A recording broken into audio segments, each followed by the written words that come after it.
नमस्कार, मेरे चैनल पर आपका स्वागत है। आज से हम सीटेट की टीजीटी लेवल की एग्ज़ाम की तैयारी करेंगे, जो 60 नंबर का हमारा एसएस का पोर्शन आता है और वो एनसीईआरटी की बुक से ही आता है, तो हम एनसीईआरटी की बुक से ही पढ़ेंगे। तो सबसे पहला टॉपिक हम पाषाण काल से पढ़ेंगे, ठीक है। तो चलो हम शुरू करते हैं। देखिए, पाषाण काल से पहले हम थोड़ा सा अतीत के बारे में जानते हैं। देखिए, जो हमारी एनसीईआरटी की 6th क्लास की बुक है उसका नाम ही अतीत है, ठीक है। तो अतीत जो है वो एक कैसा शब्द है, वो बहुवचन शब्द है, ठीक है। और इस अतीत का अध्ययन करने वाला, जो अध्ययन करते हैं उसको क्या कहते हैं? इतिहासकार कहते हैं। तो अतीत का अध्ययन करने वाला कौन हुआ? इतिहासकार हुआ। इतिहासकार अतीत का अध्ययन किन स्रोतों के माध्यम से करते हैं? तो वो माध्यम कौन कौन से हैं? उन जानकारियों को हम क्या कहते हैं? उन जानकारियों में क्या क्या है? जानकारियों को हम स्रोत कहते हैं, और जो स्रोत होते हैं वो होते हैं पांडुलिपियां, अभिलेख, मूर्तियां आदि, ठीक है। तो जो इतिहासकार हैं, इन इतिहासकारों ने हमारे इतिहास को 3 भागों में विभाजित किया है, ठीक है।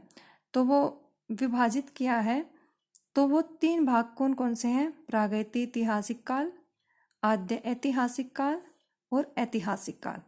अब देखिए, इनको 3 भागों में विभाजित करने की आवश्यकता क्यों पड़ी? तो वो थे लिखित साक्ष्य। हमने जो हमारे इतिहासकार हैं उन्होंने लिखित साक्ष्यों के आधार पर जो हमारे इतिहास है उसको 3 भागों में बांटा।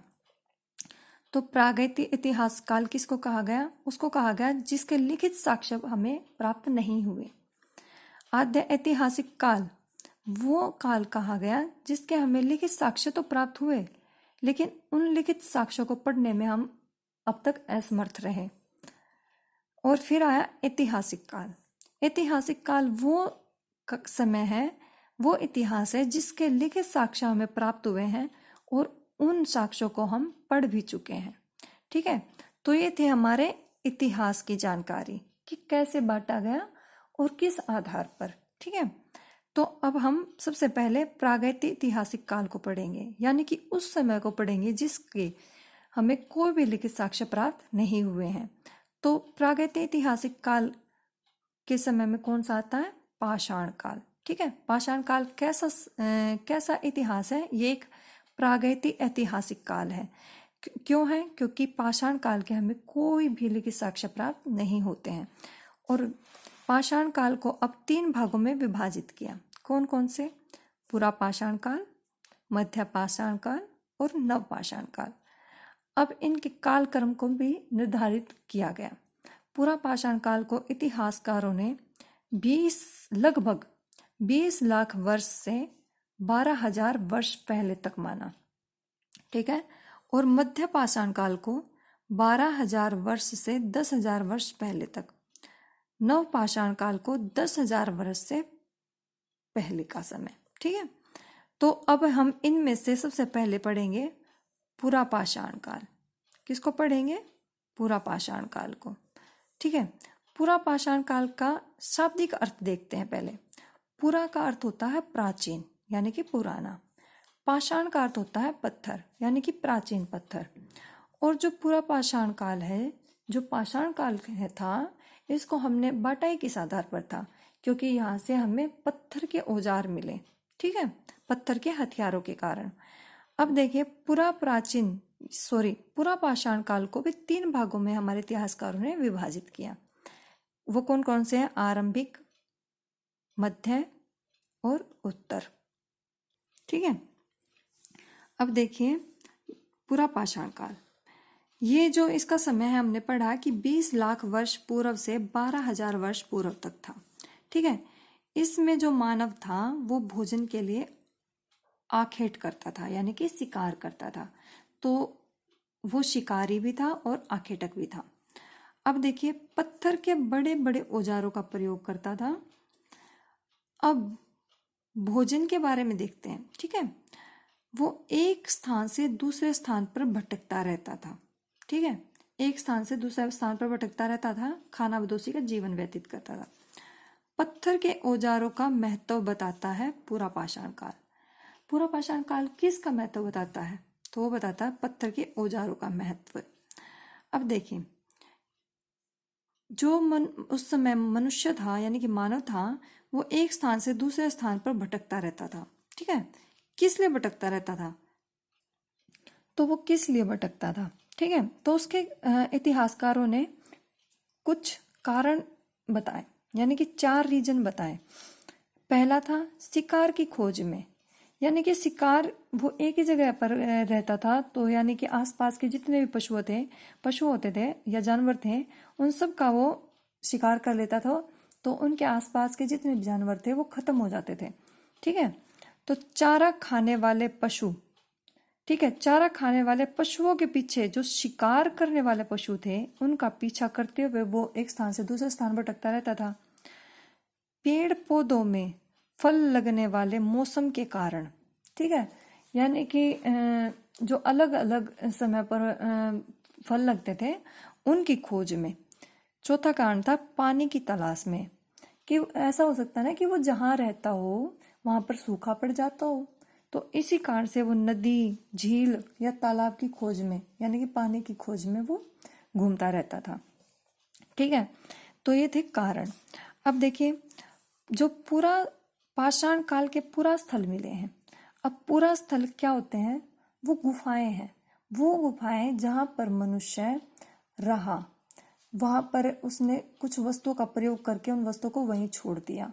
अब वो गुफाओं में क्यों रहा? तो गुफाओं में रहने के कुछ कारण थे, जैसे सर्दी से बचने के लिए, हो सकता है सर्दी से बचने के लिए वो गुफाओं में रहता हो, धूप, तेज बारिश, या फिर गर्मी से बचने के लिए, ठीक है, तूफानों से बचने के लिए। तो ये जो पूरा स्थल है यानी कि गुफाएं हैं, ये कहाँ कहाँ से प्राप्त होती हैं? तो ये समुद्र तथा स्थल, दो मतलब भूमि स्थल, ठीक है, तो उन दोनों जगह पर से ये प्राप्त हो जाते हैं, ये हमें मिल जाते हैं।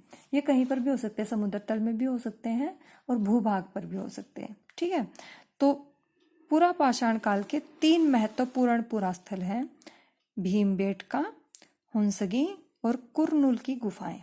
ठीक है, अब देखिए भीमबेटका, जो भीमबेटका है इसका स्थान यानी कि कहाँ पाया गया है ये? तो ये है नर्मदा घाटी और विंध्य घाटी की पहाड़ियों के मध्य है, या फिर मध्य प्रदेश में।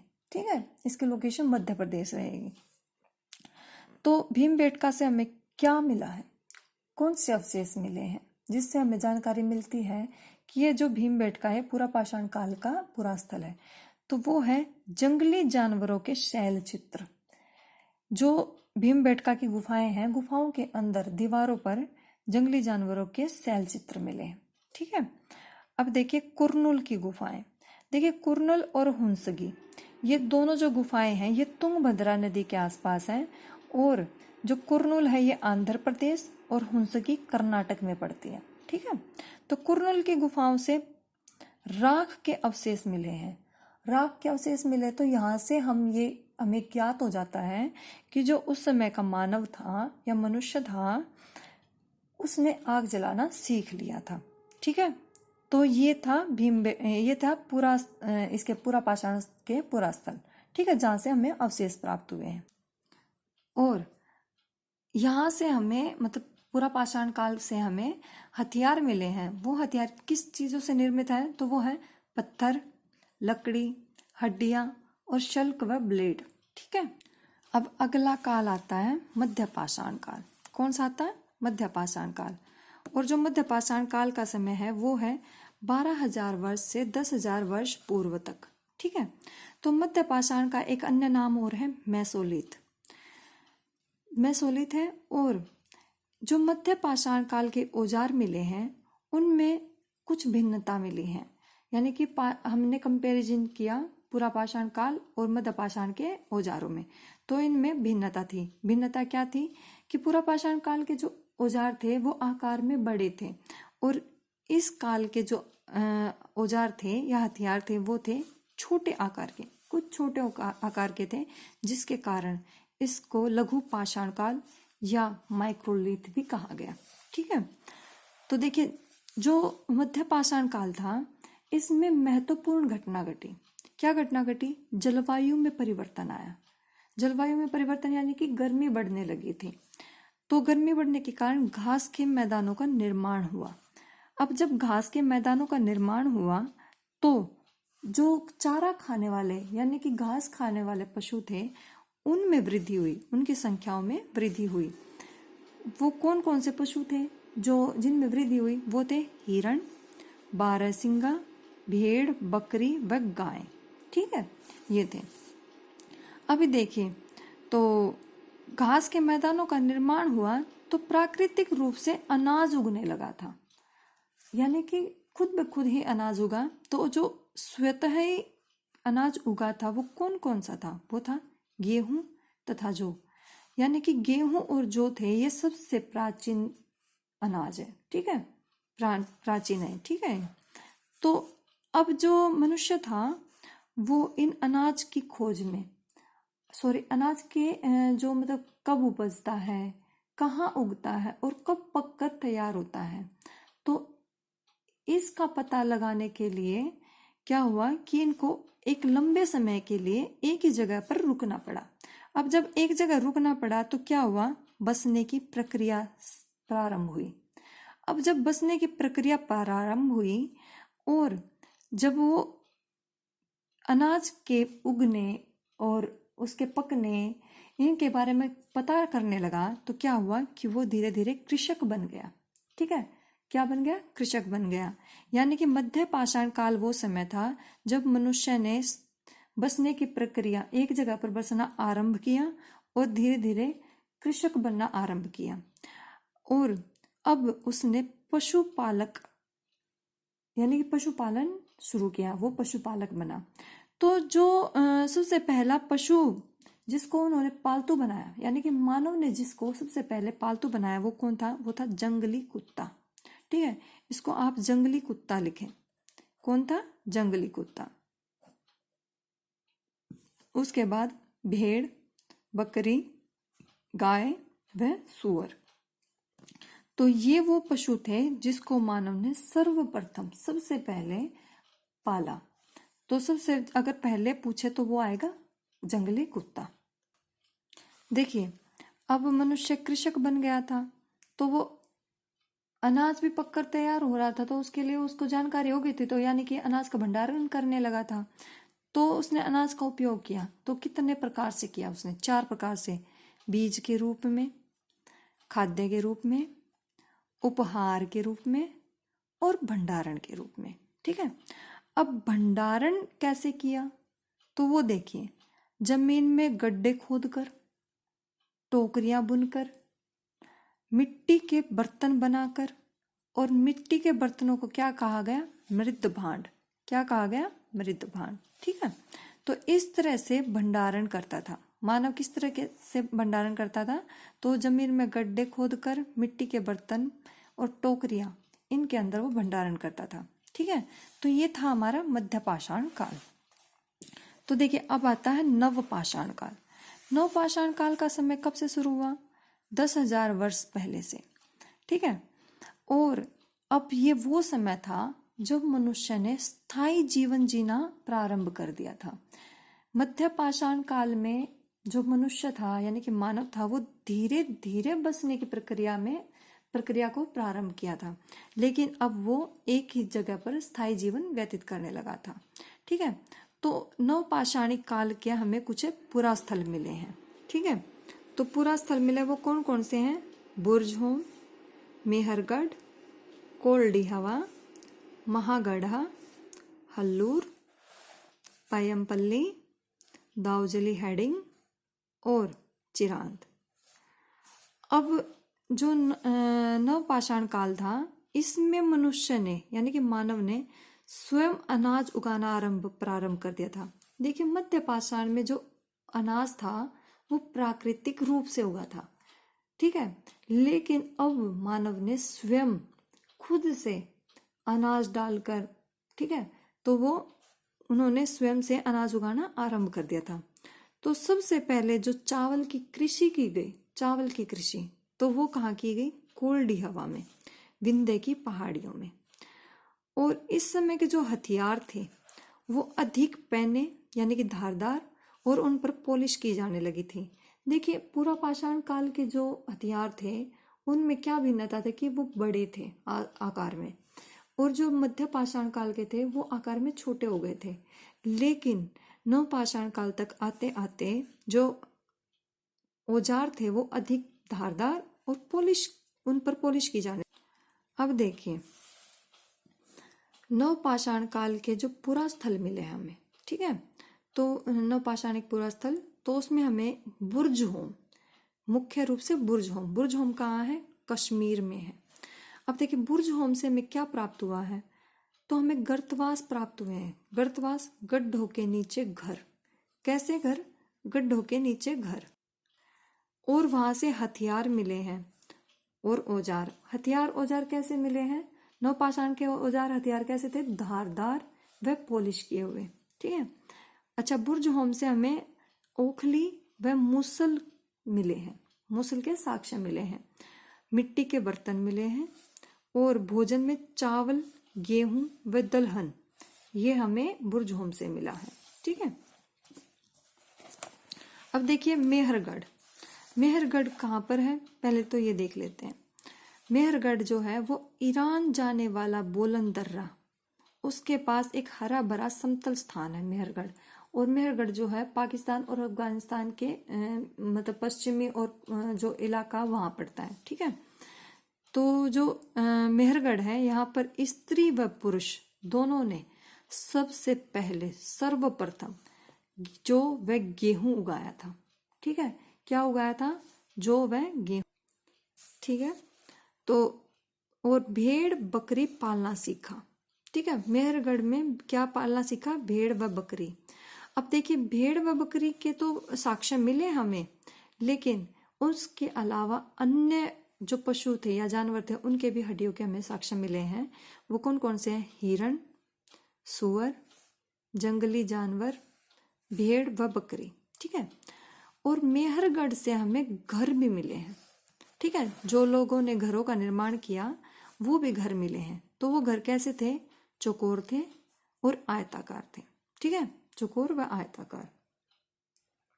और प्रत्येक घर में जो मेहरगढ़ से हमें घर मिले हैं उन घरों में प्रत्येक घर में 4 कमरे और एक भंडार गृह मिला है। मेहरगढ़ से ही हमें एक कब्र भी मिली है। उस कब्र में क्या मिला है? मृतक के साथ बकरी का शव मिला है। किसका शव मिला है? बकरी का, ठीक है। अब देखिए चताल हुयुक, ये जो हमने पढ़े पाषाण काल के पूरा स्थल, नवपाषाणिक पूरा स्थल, ये वो पूरा स्थल है जो भारतीय उपमहाद्वीप में मिले हैं, ठीक है। लेकिन चताल हुयुक ये तुर्की का है, लेकिन समकालीन है। ये पूरा स्थल हमें तुर्की से मिला है। तो यहां से हमें कौन सी वस्तुएं मिले हैं वो देख लेते हैं, ठीक है। देखिए जो तुर्की के लोग थे वो दूर दूर से वस्तुएं लाकर तुर्की में इस्तेमाल करते थे, ठीक है। दूर दूर से वस्तुओं को लाया जाता था। क्या क्या थी? सीरिया से चकमक का पत्थर लाया जाता था। चकमक का पत्थर आग जलाने के लिए प्रयोग किया जाता है, ठीक है। लाल सागर की कोड़ियां और भूमध्य सागर की सीपियां, ये तीनों वस्तुएं जिनका हमें उल्लेख एनसीईआरटी की बुक में मिलता है, ये तीनों चीजें हमें कहाँ से मिली हैं? ये तुर्की के पूरा स्थल चताल हुयुक से मिली है। और ये वस्तुएं अलग अलग जगह से लाकर प्रयोग की गई थी। और नवपाषाण काल में पहिए का आविष्कार किया जा चुका था। और मेहरगढ़ वो पूरा स्थल है जहां पर यानी कि वो स्थान है जहां पर सबसे पहले कपास की खेती की गई थी, यानी कि कपास उगाया गया था। ये था पाषाण काल। उम्मीद करती हूँ कि आपको समझ आया होगा। और याद करने के लिए मैं इसमें एक टेबल बना रही हूँ, वो आपके लिए इजी रहेगी। अब हम एक बार इसको टेबल के माध्यम से पढ़ेंगे ताकि हम इजीली तरीके से इसमें डिफरेंस कर सकें, ठीक है। तो देखिए पूरा पाषाण काल, ठीक है। पूरा पाषाण का समय कब से कब तक है? 20 लाख वर्ष से 12,000 वर्ष पहले तक। वही मध्य पाषाण काल का जो समय है वो है 12,000 वर्ष से 10,000 वर्ष तक, और नव पाषाण काल का जो समय है वो है 10,000 वर्ष से पहले तक। ठीक है। अब देखिए चरण, यानी कि पूरा पाषाण काल का विभाजन। ठीक है, इसके कितने काल है, मतलब कितने टाइम से गुजरा है, तो ये 3 काल है, आरंभिक पूरा पाषाण काल, मध्य पूरा पाषाण और उत्तर पूरा पाषाण। तो वहीं जो मध्य पाषाण है उसका कोई विभाजन नहीं है और ना ही नव पाषाण काल का है। ठीक है। तो अब आते हैं लक्षण कि मनुष्य के क्या लक्षण थे उस टाइम पे, यानी कि वो किस तरीके से रहता था। तो वो आखेट करता था, शिकार करता था, खाद्य संग्राहक था। ठीक है। और मध्य पाषाण काल में भी वो आखेटक रहा, खाद्य संग्रहण भी करता रहा, और अब क्या हुआ कि उसने पशुपालन की शुरुआत कर दी। तो पशुपालन की शुरुआत की तो सबसे पहला जो पालतू बनाया वो बनाया गया जंगली कुत्ता, उसके बाद भेड़ बकरी, फिर गाय बैल। ठीक है। और इसी समय में मध्य पाषाण काल में ही बसने की प्रक्रिया आरंभ हुई। ठीक है, वो पूरी तरीके से बसे नहीं थे लेकिन प्रक्रिया आरंभ हो गई थी। कृषक बनने की भी शुरुआत हो गई थी, क्योंकि हमने पढ़ा था कि जलवायु में परिवर्तन के कारण घास उगने लगी थी और तरह तरह के जो मतलब घास खाने वाले पशु थे उनके संख्या में वृद्धि हुई थी। ठीक है। अब जब वो नव पाषाण काल में पहुंचा तो क्या हुआ कि कृषि भी करने लगा अब वो, और पशुपालन की शुरुआत भी कर दी और स्थायी निवास करने लगा। और जो स्त्री और पुरुष ने मिलकर जो सबसे पहले जो फसल उगाई वो थी गेहूं व जौ। और ये कहाँ उगाई थी? मेहरगढ़ में। गेहूं व जौ सबसे प्राचीन फसल है। ठीक है, सबसे प्राचीन अनाज है। ठीक है। अब आते हैं हम औजार। औजारों में क्या भिन्नता आई? तो जो पूरा पाषाण काल के औजार थे वो बड़े आकार के थे, पत्थर, लकड़ियों व हड्डियों के बने होते थे। ठीक है। और वहीं जो मध्य पाषाण काल के थे, मध्य पाषाण को मेसोलिथ भी कहा जाता है। ठीक है। और जो इसके जो औजार थे वो सूक्ष्म पत्थर यानी कि छोटे आकार के थे, जिसको माइक्रोलिथ कहा जाता है। तो इस समय हड्डी, लकड़ियों के मुट्ठे, हंसिया व आरी और पत्थर के होते थे। ठीक है, ये औजार।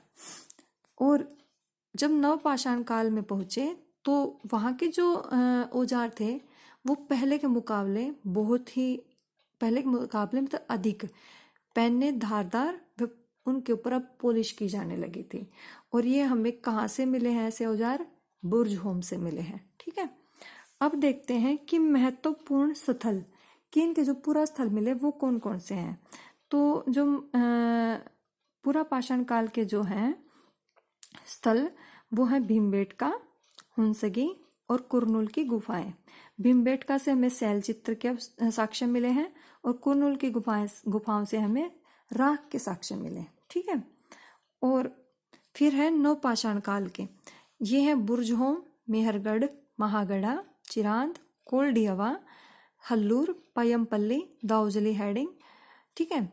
बुर्जहोम, यहाँ से हमें गर्तवास मिले थे, तरह तरह के हमें मतलब वो मिले थे, ओखली व मूसल मिले थे और हथियार मिले थे। मेहरगढ़ से हमें कब्र मिली है, घरों के मतलब वो आकार, आयताकार कितने प्रकार कैसे घर थे उसके बारे में हमें पता चला है। और कोल्डिहवा में सबसे पहले चावल उपजाया गया था। ठीक है। अब आती कि खोज। तो जो पूरा पाषाण काल है इसमें आग की खोज हुई, और पूरा पाषाण काल ही था जिसमें मानव इतिहास की, मानव जीवन की 99% घटनाएं इसी काल में घटी। ठीक है। और नव पाषाण काल में पहिए की खोज हुई। तो ये था हमारा पाषाण काल। ठीक है। उम्मीद करती हूँ कि ये आपको इजीली तरीके से याद हो गया होगा, और इस वीडियो को देखने के बाद आप एक बार उसको एनसीईआरटी की बुक का जो 2nd चैप्टर है उसको ज़रूर पढ़ें। ठीक है। और अगर कोई कमी लगती है या आपको समझ नहीं आता है तो आप कमेंट कीजिए। और कभी कभी ऐसा होता है कि एक बार वीडियो देखने पर कुछ समझ नहीं आता तो आप दूसरी बार देखिए, तीसरी बार देखिए और आप इसको इसी तरीके से याद कर लेंगे। धन्यवाद।